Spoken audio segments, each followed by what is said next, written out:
미국 메릴랜드주의 한 시골 마을. 조그만 한인교회에서 장례식이 열리고 있습니다. 5.18 전도사 서유진 선생이 향년 78세를 일기로 미국 자택에서 타계했습니다. 조문객이 20명 남짓일 정도로 조촐을 합니다. 악으로 쫓아나느니라. 그런데 서유진 선생 고향 친구들의 추도사가 예사롭지 않습니다. 한평생 한국 민주화운동과 아시아 유권운동에 헌신했던 우리 친구, 아무 대가도 없이 항상 친구는 어긋나 돈 안 드는 일만 찾아다니는 일을 했었고, 가끔 물어보면 어디 독립투사가 가족끼리 생각을 하며 살았느냐고 하며 반문을 했을 때 나를 당황케 했으며, 그때마다 우리 범인들하고는 사고가 확실히 다르다는 것을 깨닫고 있었지. 한국의 민주화를 이야기하고 이런 차원을 넘어서 제가 본 형은 나라나 조국보다 세계 인류를 위해서 힘없고 적은 자, 힘으로 억누르는 자들과 정화하는 그야말로 하나님의 마음을 그대로 기울이고 있습니다. 이제 그곳은 형이 핏발이 서려서 걱정하고 염려하는 그런 세상이 아니라 편안한 세상에서 가정도 버리고 자기의 모든 것을 다 버리고 형이 추구하고 살았던 그 삶을 부디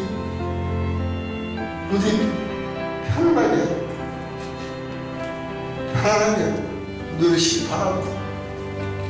형 사랑합니다.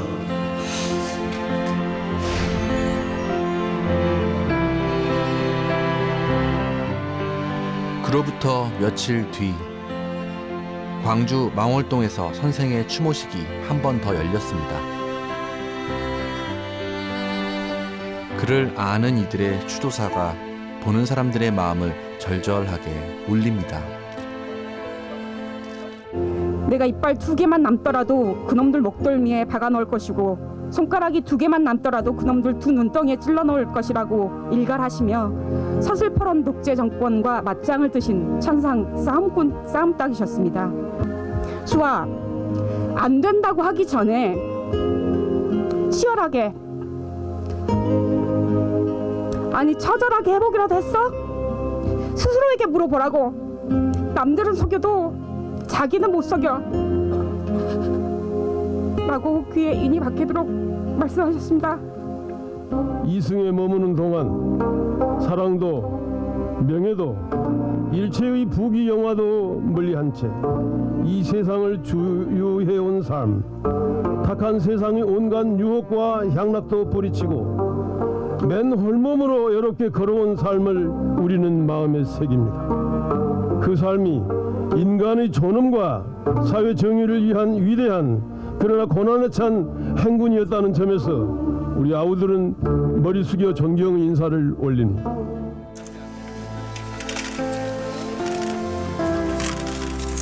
일신의 영달은 물론 일체의 평가나 보상, 인정이나 대가를 바라지 않았다는 한 사람의 생애.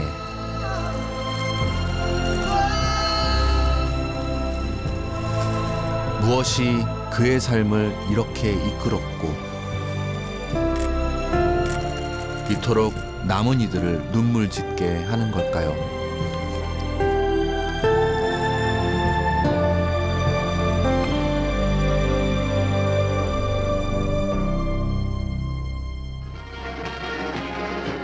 전두환 대통령은 김포 1981년 새해 벽두부터 전두환은 미국을 찾습니다. 전두환 대통령의 이번 미국 방문은 레이건 미국 대통령이 취임한 이후 외국 원수로는 처음 공식 초청함으로써 이루어졌습니다.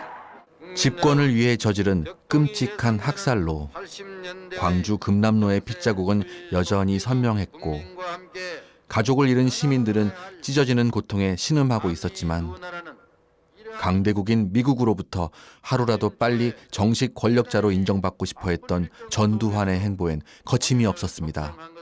본인은 이번 방문을 통하여 새로 취임한 레이건 대통령에게 한국 정부를 대표하고 국민을 대신하여 축하의 인사를 전하는 한편 당시 국내 언론들은 광주의 고통과 눈물 대신 온통 낯뜨거운 찬양 경쟁으로 전두환의 비위를 맞추는 데 급급했습니다. 하지만 워싱턴에서는 전두환 방문에 맞춘 재미 교포들의 대대적인 항의 시위가 벌어졌습니다. 전두환 대통령이 이제 워싱턴에 이제 방문을 하게 됐었어요. 그때 레이건 대통령 때죠. 그때 우리 워싱턴에 있는 사람들이 엄청난 그 디몬스트레이션을 했고 전두환 대통령이 여기에 이제 왔을 때 정문으로 들어가지를 못했어요. 왜냐하면 우리 데모하는 우리 워싱턴 교포들이 앞을 막고 있어가지고 그 부인이 이 둘이서 이렇게 들어가는데 뒤로 이제 들어가는데 여기 교포 한 분이 손가락질하면서 너 어디라고 여기 워싱턴에 오느냐. 그러니까 이순자 여사가 그게 총으로 쏘는 줄 알고 뒤로 완전히 나가 자빠졌어요. 재미교포들이 생업을 팽개치고 매일같이 전두환 반대 시위와 광주학살 진상규명 시위를 열던 그때 집회 대열의 중심에는 서유진 선생이 있었습니다. 관을 12개를 만들어서 태극기를 씌워서 그 미국 그 듀폰석골 앞에 거기다 세워놓고 지나 미군들한테 한국에는 별들 다른 군사 반란자가 미국하고 이렇게 손을 잡고 미국이 도와주고 있는데 미국이 이런 일을 해서 되겠는가. 이상한 건 그 다음이었습니다. 전두환이 한국에 돌아가고 다들 생업에 복귀한 뒤에도 서유진 선생이 홀로 시위를 계속해 나간 겁니다. 아메리칸 드림을 꿈꾸며 함께 이민 왔던 가족들과의 일상은 물론 생계마저 내팽개치고 말입니다. 일하는 중간에 데모 가느라고 없어져요, 사람이. 그러면 종업원들 데리고 제가 혼자 하면은 너무 힘들죠. 그러면 그럼 맨날 그래요, 제가. 집에 들어오면 아니 무슨 독립투사도 아니고 무슨 나라에서 상 준다고 한국에서 못 살고 미국까지 왔는데 그러고 나가서 떠드냐. 당신은 치국평천이 최고냐. 가와만 서성 좀 하자. 나도 좀 살자. 1970년 미국으로 이민을 간 후 그가 몸담은 건 생업이 아니라 한국의 민주화 운동. 이민 22년 만인 1992년 다시 한국으로 돌아온 그는 광주 전도사로서의 활동에 더욱 박차를 가합니다. 사실 그의 고향은 광주가 아닌 전북 완주. 하지만 그의 삶은 오로지 광주와 5월 영령들을 향해 있었습니다. 광주 시민연대 윤장현 대표와 함께 5.18 문제 해결에 본격적으로 나선 겁니다. 그리고 이 광주는 반드시 지킬 만한 가치가 있는 동네예요. 이런 동네가 없어요. 그리고 이 5.18은 내가 항상 이야기하지만은 세계 근대사에 민중 봉기가 광주만 있었던 게 아니야. 세계 도처에 있었단 말이에요. 그런데 80년 5월 광주의 이 민중 봉기는 특이한 거예요. 세상에 그 와중에 하나의 대동세상으로 주먹밥을 나누면서 그걸 했다는 이거는요 전 세계 광주 같은 데가 없어요. 근데 이거를 광주 사람들 자체도 이걸 너무 강구하는 것 같더라고. 5.18 국민묘지가 세워지고 전두환, 노태우를 법정에 세우는 등 광주의 과제가 어느 정도 진척된 다음 선생은 광주 정신의 세계화로 눈을 돌리기 시작했습니다. 민주주의 교과서라는 5.18을 들고 캄보디아와 동티모르 등 독재 정권에 핍박받는 민중들이 부르면 어디든 곧바로 달려갔습니다. 실종자 가족들을 모아 단체를 설립해주고 위령비를 세우면서 현지인들에게 광주의 경험을 들려주었습니다. 진짜 우는 사람이 많아요. 그 탱크에다가 앞에서 돌멩이 던지고 있다. 그 다음 장면에는 시체들이 이렇게 쌓여 있고 말이에요. 홀딱 벗겨가지고서 그 계엄군들이 하는 그런 그 잔인한 장면들, 이런 장면들이 거기 다 있어요. 그러니까 그런 것을 딛고 오늘의 한국에 어떤 와 있느냐 하는 것을 알려주면은 그렇게 이들한테는 그런 실감이 있을 수가 없어요. 아주 효율적인 그런 텍스트란 말이에요. 저 신발만 신고 그냥 거지 같은 노인이 하나가 나한테 와서 어떻게 하면 광주를 한번 갈 수 있느냐고 물어볼 정도로 말이에요. 그렇게 만들어 놨어요. 살해 위협을 받으면서까지도 스리랑카 실종자 기념비 건립 사업을 추진해 현지인들을 감동시켰습니다. 그는 혼자였지만 아시아 민중들과 금세 친구가 되었습니다. And he has been with us in Sri Lanka, and he was instrumental in suggesting a memorial for the disappeared persons. That memorial is still there, and he will, he has the capacity of a person who can bring people together. It may be completely unknown person. He will be next day, saying Eugene, we friends. He had that genuine touch that people recognize.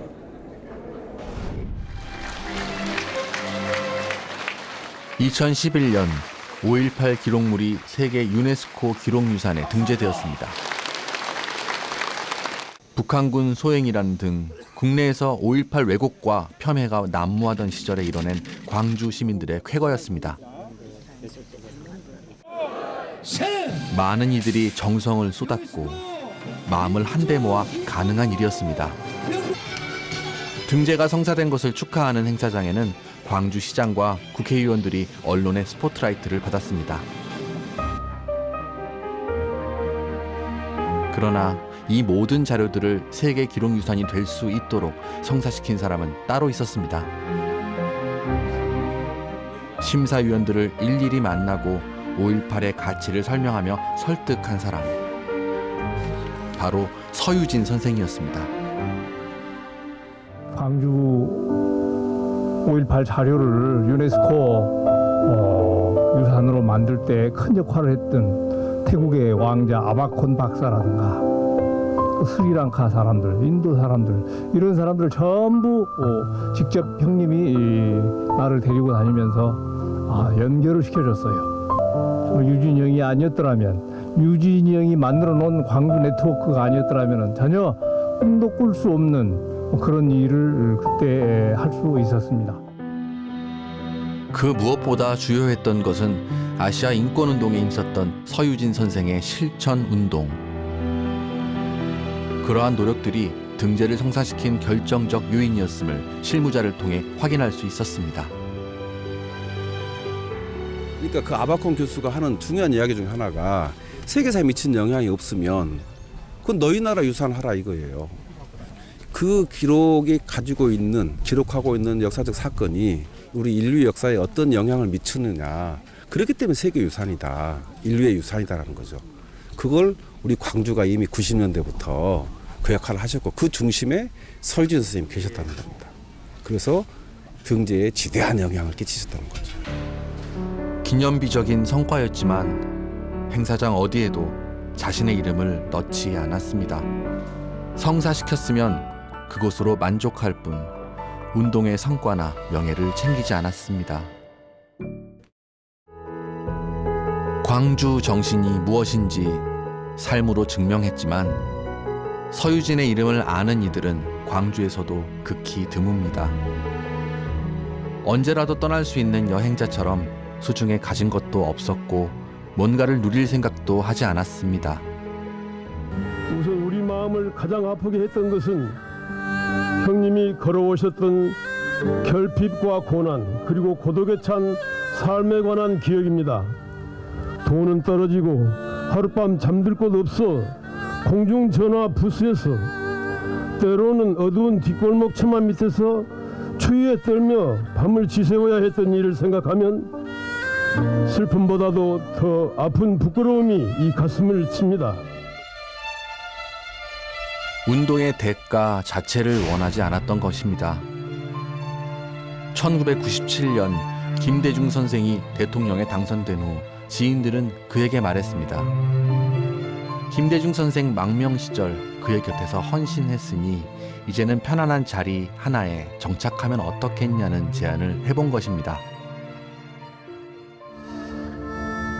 후광 김대중 선생께서 대통령에 당선됐을 때 저하고 서교동 호텔의 커피숍에서 만났습니다.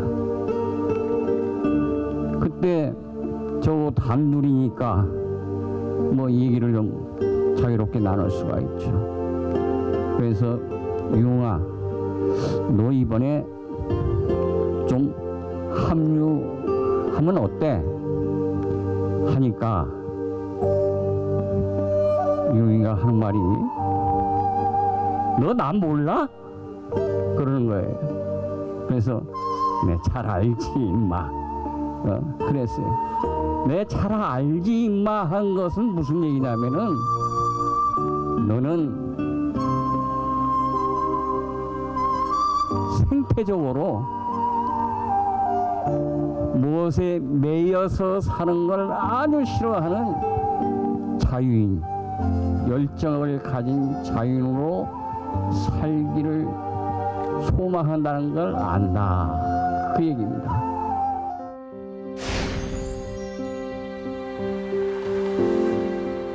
서유진 선생이 세계 정계의 중심인 워싱턴 등 미국 동부에서 동분서주하며 5.18을 알리던 그때 LA 등 미국 서부에서는 또 다른 전도사가 광주와 5.18을 알리고 있었습니다. 5.18이 터진 직후 광주를 탈출해 밀항선을 타고 미국으로 망명한 윤한봉 선생. 황석영 씨. 황석영 씨가 왔어. 황석영 씨가 와가지고 그 청년들을 무슨 마당극을 지도를 하고 있어요. 근데 황석영 씨가 이제 앞에 앉아가지고 소개를 하는 거예요. 그 뒤에 보니까 그 뭐 다 그 하는 말이지만 촌놈 같은 사람 한 사람 쭈그리고 앉아 있더라고. 이렇게 앉아가지고 이렇게 앉아 있어요. 그게 이제 윤한봉 선생이라. 전남대 재학 중 민청학년 사건으로 제적되고 민주화 운동을 펼쳤던 그는 군부에게는 현상금 5천만 원이 걸린 5.18의 수괴. 제야운동 세력에게는 민주화 운동의 구심점이었습니다. 도와주소서. 비록 오늘은 비랑자의 몸으로 이곳에 있지만 목숨을 담보할 수 없는 상황에서 조직을 보호하고 운동을 지키려는 동료, 선후배의 설득에 목숨을 건 밀항을 감행, 1981년 낯선 미국에 발을 내딛었습니다. 이때 윤한봉의 나이 34. 그는 교포운동을 통해 광주의 존엄을 지키겠다고 다짐합니다. 교포들이 가장 많이 살고 있는 미국 LA에서 민족학교라는 한인 시민단체를 조직해 소수민족의 권익을 찾고 광주 정신을 전파하는 데 온몸을 던졌습니다. 선생님이 그런 말씀하셨었어요. 그때 무슨 대회 때. 여러분들 지금 우리가 조국의 민주화와 뭐 이런 것들을 위해서 일을 하지만 이것이 다 해결되고 나면 그것이 해결됐다 그래서 우리의 운동 과제가 끝난 게 아니고 그 다음에 모든 다른 나라에도 눈을 돌려야 되고. 미국에 사는 한인들에게 광주 정신을 알리는 일, 이민자들의 권익을 지키는 일뿐 아니라 차별받는 소수민족 연대로까지 확장된 윤한봉의 활동 조직은 마당집이라는 이름으로 LA의 민족학교, 뉴욕의 민권센터, 시카고 등 미국 전역으로 커져 나갔습니다. 그중 뉴욕의 민권센터는 여러 소수민족과 이민자 권익 보호에 탁월한 성과를 내면서 뉴욕 한인사회는 물론 다른 소수민족들에게도 없어서는 안 될 존재로 성장해 나갑니다. 그때 저희들도 뉴욕에서 버스 한 9대 대절해서 저희 민권센터에서는 이 이민개혁을 우리 단체의 가장 중요한 핵심 아젠다로 설정하고 지금 거의 20여 년 동안 이 이슈를 해결하기 위해서 계속 노력을 해왔고 그 노력의 일환으로서 2005년도에 저희가 대중모금 활동, 거리에 나가서 1인 1부 활동, 1인 1부 모금 활동을 통해서 이 돈을 마련해 갖고 이 뉴욕타임스에 전면 광고를 실은 적이 있어요. 윤한봉의 시민운동은 미국에 그치지 않고 수천 킬로미터 떨어진 한반도 통일운동으로까지 확장됐습니다. 1988년과 89년 한반도 평화와 통일을 촉구하는 국제평화대행진과 문규현 신부, 임수경의 평양 방문. 기획자는 바로 윤한봉이었습니다. 그 평화행진, 대행진 그때 그 임수경하고 문신부하고 북에 갈 적에 사실 그게 윤한봉 선생이 다 뒤에서 다 한 거예요. 예. 그래가지고 여기 청년들이 다 갔잖아요. 미국 사회 전역에 광주 정신을 알리는 혁혁한 활동 성과에도 불구하고 광주로부터 살아남았다는 자책. 죽어간 동지들 생각에 그는 한시도 편하게 지내지 못합니다. 침대에서 자지 않고 잠을 잘 때도 허리띠를 풀지 않았으며 그 어떤 재산도 개인적으로 모으지 않았습니다. 내가 그냥 이렇게 편하게 살아서는 안 돼. 항시하네. 내가 형님 편하게 살면 안 됩니다. 미국에서. 나는 그거 아마 못 갚을 거다 하는 소리를 하면서 운동하는 친구예요.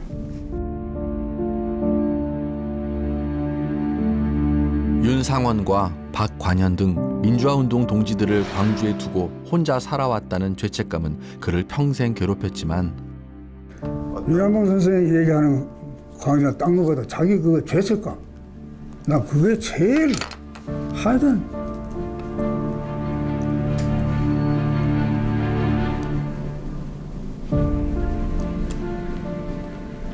자기가 죽지 않고 살아와요. 살아왔다고요? 그 참담해 하는 걸 눈을 뜨고 볼 수 없어.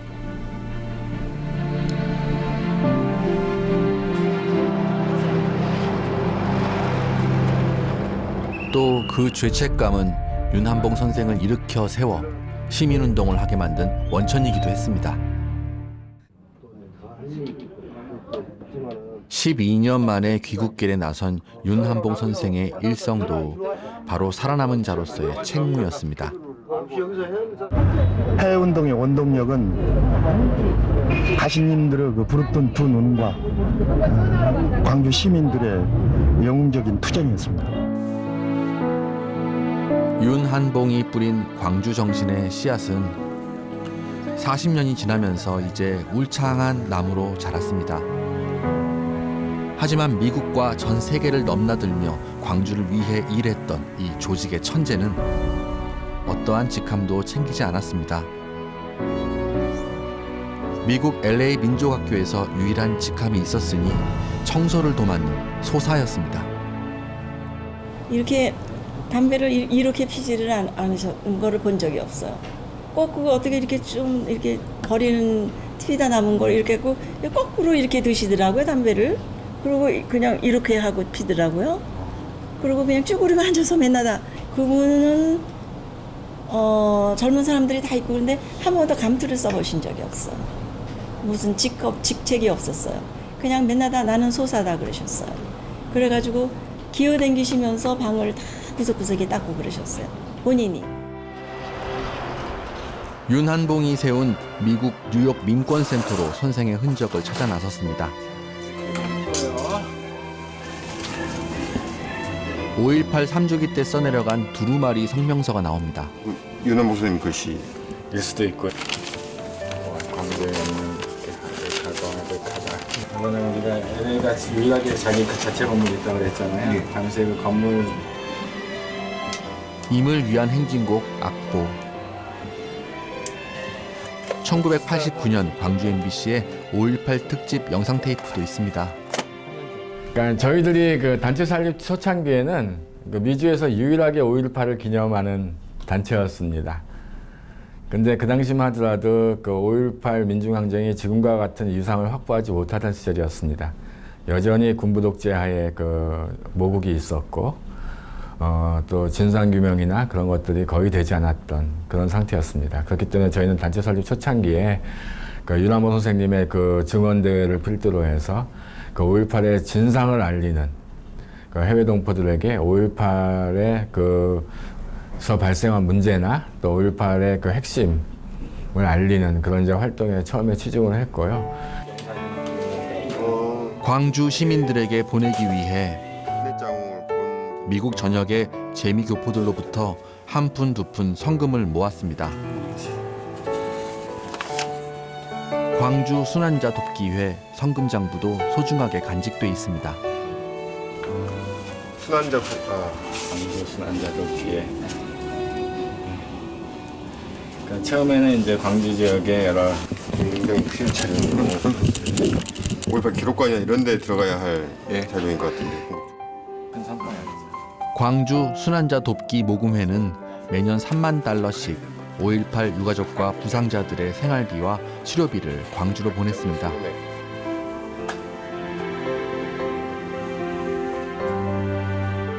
이 모금장부엔 미국 동포들 한 명 한 명의 땀과 한숨이 짙게 배어 있었습니다.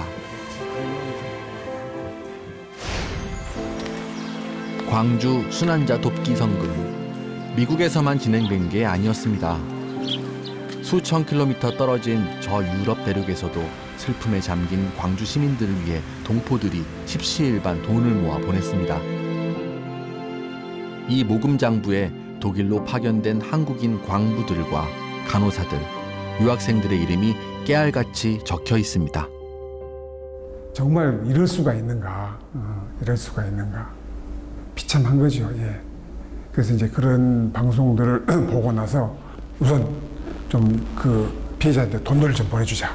이제 매월 이제 송금을 하고, 그러고 이제 그 독일에 알리고. 독일 교포들이 광주의 참상을 가장 먼저 생생하게 접할 수 있었던 것은 바로 언론 보도 때문이었습니다. 영화 택시 운전사의 주인공이기도 한 위르겐 힌츠페터 기자의 목숨을 건 취재물이 며칠 지나지 않아 독일 공영방송에 전파를 탄 것입니다. 가장 잔혹한 방법으로 저지른 사륙 현장에 모두가 할 말을 잃었습니다. 그 제1방송에서 자기들이 프로그램을 이제 바꿔가지고는 1시간 동안 이제 한국의 갈림길 이렇게 제목을 그렇게 해서 보여줬을 때 저희들이 너무 아연질색을 했거든요. 막 광주에서 오신 분은 막 쓰러지고 막 그랬었어요. 너무 처참해서 정말 저렇게 같은 동족을 저렇게 사살할 수가 있는가. 광주가 진압된 지 사흘째인 80년 5월 30일. 독일 교포들은 거리로 뛰쳐나갔습니다. 그리고 고국에서 독재자가 시민들을 죽이고 있다며 통곡의 눈물을 흘리고 목이 쉬도록 외치며 광주를 5.18을 알렸습니다. 여기에 독일 시민들도 호응했습니다. 이미 힌츠페터 기자의 보도를 본 터라 공감했습니다. 5월 30일 날 저희들이 당시에 서베를린의 저 큰 거리에서 시위를 하게 됐어요. 독일 사람들이 그 방송을 본 독일 사람들 우리한테 와서 조문을 하고 너희 나라 사람이 그렇게 많이 죽어서 정말 조의를 표한다고. 그리고 그 당시에 뭐 찢어진 기폭 막 그런 것들이 막 해외로 나와가지고 그걸 읽으면서 막 정말 진짜로 울면서 이제 그렇게 저희들이 한 거예요. 예. 해마다 5월이 되면 독일 베를린에서는 5월 민중제가 열립니다. 2박 3일 동안 치르는 이 행사에 참여하기 위해 동포들이 유럽 전역에서 모입니다. 동지는 간대요 새날이 올 때까지 흘러가고 산천. 지난 40년 동안 한 차례도 걸은 적이 없습니다. 이 먼 나라의 교포들을 움직이게 한 것은 광주를 외면하고서는 마음 편히 살아갈 수 없다는 각성이었습니다. 그러니까 2박 3일이 얼마나 어려운데 우리가 지금 600km, 800km를 달려와야 됩니다. 국내 유가족들이나 영령들의 유가족들이 힘을 좀 얻었으면 좋겠어요. 광주는 광주에서만 하는 게 아니고 서울에서도 하고 독일에서도 하고 뉴욕에서도 하고 이렇게 이랬다는 데서 발포면은 구인합니까? 부모님 세대의 열정을 접한 유럽 동포 사회의 2세대, 3세대 그리고 유학생들까지도 이제 5월 민중제에 함께합니다. 저는 90년대 학교를 초등학교 다녔는데 그때는 그런 건 거짓말이다 이렇게 많이 사람들이 생각하고 보수적이었는데 지금 이미 많이 바뀌었잖아요. 그런 게 이건 5월 민중제 행사 때문이 아닌가 싶어요.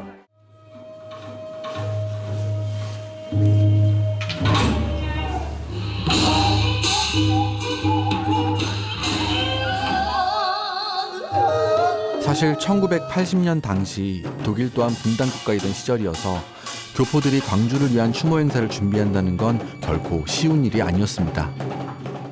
저는 협박도 그 당시 협박도 또 많이 받았어요. 그 행사를 막 하는데 본인이 이제 전화를 해서 이제 왜 이제 그런 광주 것들을 도와주느냐, 당신도 사투리 쓰는데. 광주 것들이라고 얘기하는 거예요? 예, 광주 왜 돈 벌어서 한국에 보내지? 왜 너도 경상도 사람 사투리 쓰는데 왜 광주 것들 도와주려고 그런 난리를 지기냐? 막 그렇게 협박 전화를 하더라고요. 예. 한때 광주에서 학창 시절을 보냈던 경계인 송두율 교수에게 5.18 40주년의 화두를 물었습니다. 한쪽에서는 기억을 살려서 뭘 다시 치유 과정까지 가고 싶어 하는데 다른 쪽은 기억보다는 망각 쪽을 태워서 잊혀지기를 바라고 또 잊혀지게끔 고개를 하고 진실을 이제 피해 나가고 이러다 보니까 우리가 그 기억 투쟁이라고 그러는데 기억을 단순히 각자가 머릿속에 담고 있다는 게 아니라 그 기억을 살리기 위해서 또 많은 노력을 해야 되고 그 노력이라는 것이 어떤 의미에서 이제 그 자기하고 싸움일 수도 있고 또 그것을 아까도 이야기했지만 망각을 부추기는 세력과에서 싸움일 수도 있고. 송두율 교수는 광주 항쟁과 관련한 세계적 연대운동의 역사에서 일본도 주목해야 한다고 말합니다. 물론 독일만 있는 것도 아니고 이제 제일 먼저 있었던 것이 역시 일본에 있는 동포들이 이제 그 소위 유신민단하고 결별해서 이제 아까도 이야기했지만 한민통이라는 김대중 선생이 납치되게 된 동기 또 사형선고까지 받은 동기가 역시 일본에서 망명할 때 소위 한민통하고 관계가 있지 않느냐 해서.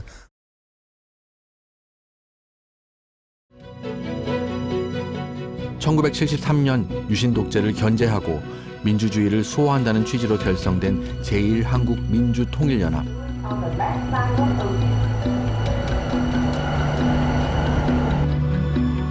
지금은 한통연으로 이름이 바뀐 옛 한민통 도쿄 사무실을 찾아 나섰습니다. 한통연 곽수호 고문에게 그의 봄은 아직도 잊지 못할 충격으로 남아 있습니다. 할까 큰 수백 명 모아놓고 작은 그중 잔인한 사진 하나는 아직도 한 고문의 뇌리에 또렷이 박혀 있습니다. 여기에 그 어느 전년이 양속 그 뒤에 묶어놓고 그 바다에 그 엎드려 그 있는데 그 머리를 쳐놓고 조르사를 그 여기 메고 그 조르사 뒤 손목에 그 매는데 저 들고 있을 때는 괜찮거든요. 머리가 그러니까 힘이 떨어져서 머리가 내리면 자기가 목을 매는 식으로 되잖아요. 독일과 마찬가지로 일본 교포들이 광주 소식을 접하게 된 건 일본 공영방송 NHK를 통해서였습니다. 처참한 보도를 접한 한통련 회원들은 비통함을 누른 채 거리로 나와 시위를 했고 일본 전역에서 선전 활동을 펼칩니다.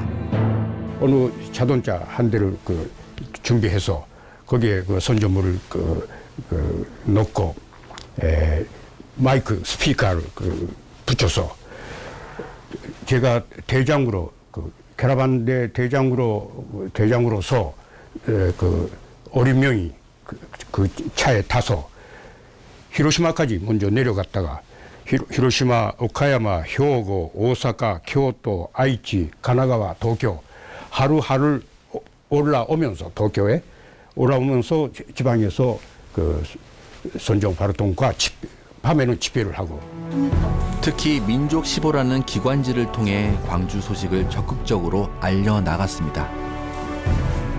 광주에서의 상황이 미처 끝나기도 전인 1980년 5월 25일 민족15에는 한국의 어느 언론에서도 볼 수 없는 제1교포들의 주일 한국대사관 항의 집회 소식이 실렸습니다. 광주를 고립시키지 말라. 일본에서도 광주의 애국적 투쟁에 호응하여 한민통, 한청, 하나통 등 8단체가 집회 후 주일 한국대사관에서 항의 행동을 하고 있다. 양심적 일본인들이 5.18 비디오 자유광주를 만든 것처럼 제1교포들도 광주 비디오를 만들고 서로 돌려봤습니다. あまりにも痛ましい市民や学生たち。しかし光州は死なず、民族がその英知とエネルギーを結集しうる偉大な時代の子としての光州の市民、学生たち。 광주 시민을 학살하고 권좌에 오른 전두환 신군부가 1981년 1월 김대중에 대한 사형 선고까지 내리자 일본 시민사회까지 합세해서 김대중 구명운동을 펼쳤습니다. 그러니까 한국의 민주화운동에 대한 지원과 연대의 흐름을 만들어 나오다가 그게 이제 1980년에 특히 5월에 그 광주 5.18을 어떻게 보면 하나의 클라이막스적인 형태로 해서 5.18 당시 일본 시민단체의 회원이었던 후지모토 가주오 교수는 광주 항쟁을 보며 전율을 느꼈습니다. 5.18 2주기 때 일본인들이 5월 영령들을 추모하며 펴낸 시집 광주만이 빛나고 있었다를 아직도 소중히 간직하고 있습니다. 5.18 시를 낭독하는 후지모토 교수의 목소리가 떨립니다. トラックの荷台に鈴なりになった学生兵士たちの歓声がテレビのブラウン管を風のように走り抜ける。あの爽やかな瞳は、不敵な面構えは今でも健在だろうか。 와세다대학교 도시히로 호테이 교수도 광주항쟁을 접하고 인생이 바뀐 사람입니다. 해마다 와세다대학교 학생들을 이끌고 광주 순례를 온다는 도시히로 교수.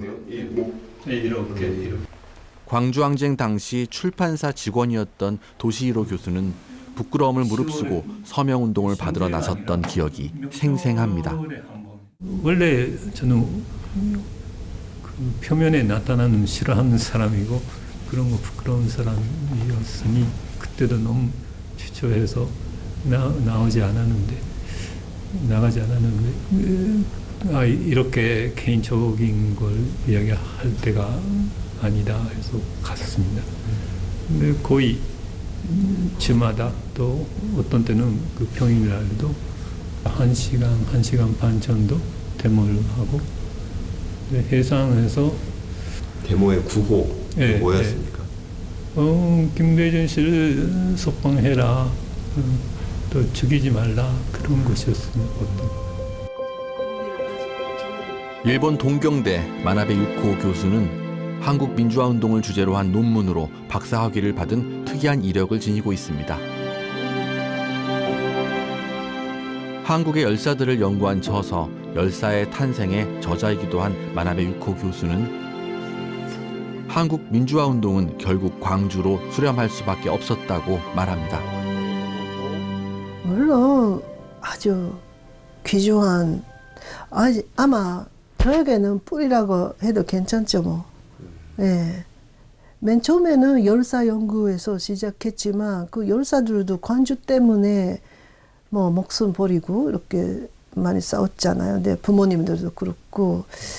근데 그 열사 연구를 통해서 광주를 알게 되고 광주를 통해서 일본의 역사를 뭐 돌이켜볼 그런 그 기회가 됐고, 제가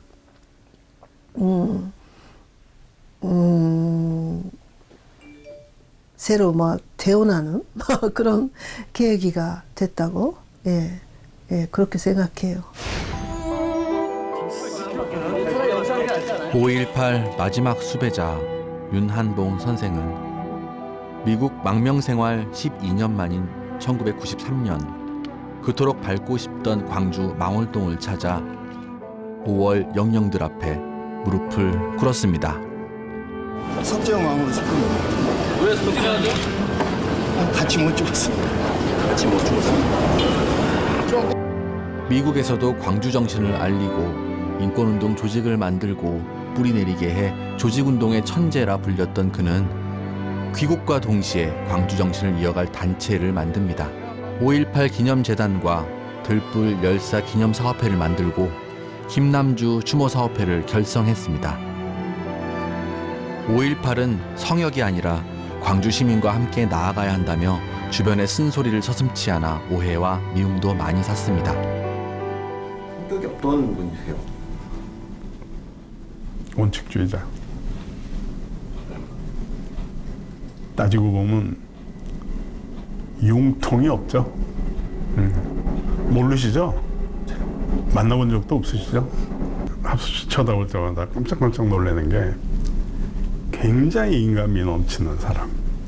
그러니까 자기는 자기를 안에서 이렇게 할 때는 한 점의 오차도 없어야 되는 분이에요. 그 사람이 일에, 자기가 하는 일은. 그런데 남들이 뭐 하는 거에 대해서는 절대 그럴 수 있다. 그렇게 하고 참 부드럽게 하고.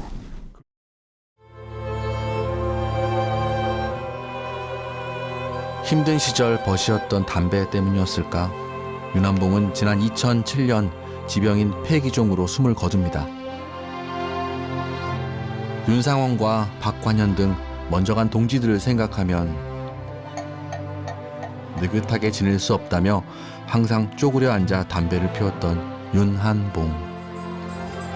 5.18 기념재단을 주도적으로 만들어 놓고도 죄인이 무슨 직함이냐며 끝내 자기 이름을 새기지 않았습니다. 재단이 창립되면은 아무 역할도 하지 않겠다라고 본인이 대외적으로 선언하고 그걸 실천했던 거다 이렇게 봐요. 그 말하자면 이 일이 좀 뭐 돈이 좀 생기고 명예가 생기면은 달라붙는 사람들이 많잖아요. 이런 부분들에 대해서 윤한봉은 또 그 어떤 애지적 판단을 했던 것 같아. 그래서 자기가 그 부분을 지키지 않으면 5.18 기념재단도 오히려 더 힘들어질 수도 있겠다. 이 판단도 더불어서 했지 않았겠냐. 저는 그렇게 봅니다. 그가 직접 작성한 5.18 기념재단의 창립 선언문을 다시 읽어봅니다. 5월은 명예가 아니고 멍해이며 채권이 아니고 채무입니다. 5월은 광주의 것도 아니고 구속자, 부상자, 유가족의 것도 아닙니다. 조국의 것이고 전체 시민과 민족의 것입니다.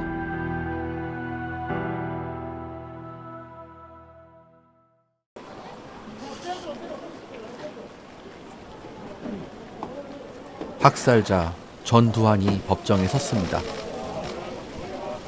여전히 당당하고 떳떳하다는 듯 고개를 빳빳이 들고 있습니다. 이렇게나 지은 죄가 많은데 왜 반성하지 않습니까? 수많은 사람들이 죽었는데 왜 책임지지 않습니까? 왜 책임지지 않습니까? 아니 않으십니까?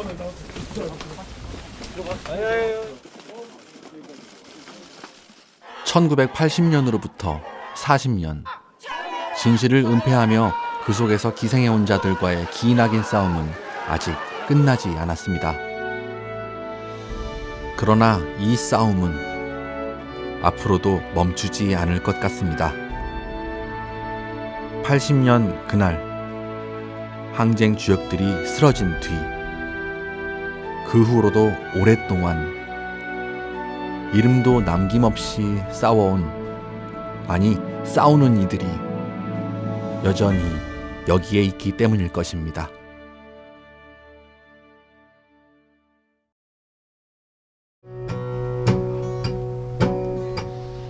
사랑도 명예도 이름도 남김없이 한평생 나가자던 뜨거운 맹세.